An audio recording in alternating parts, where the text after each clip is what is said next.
تخيل أخوين يكرهون بعض لدرجة إنهم قسموا مدينتهم لنصفين، وكل نصف صار ماركة عالمية نلبسها اليوم.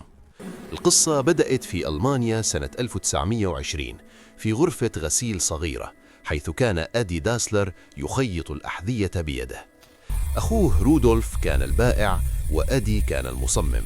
مع بعض خلوا جيسي أوينز يفوز ب4 ميداليات ذهبية في الأولمبياد. لكن الحرب العالمية الثانية قلبت الموازين. الغيرة والشكوك بدأت تاكل قلوبهم، كل واحد صار يتهم الثاني بالخيانة. وفي سنة 1948 انفجر الوضع. رودولف جمع أغراضه وطلع من المصنع وهو يصرخ: أنا ببدأ شركتي الخاصة. رودولف عبر النهر للضفة الثانية وأسس شركة بوما، وأدي بقي في مكانه وغير اسم المصنع القديم إلى أديداس.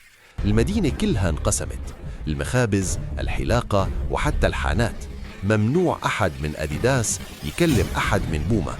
سموها مدينة الرقبات الملتوية، لأن الناس كانوا يطالعوا في جزم بعض قبل ما يسلموا. العداء استمر حتى موتهم، اندفنوا في نفس المقبرة لكن في أبعد نقطتين عن بعض. لكن بسبب هذه المنافسة الشرسة والكره المتبادل تطورت الأحذية الرياضية بشكل جنوني.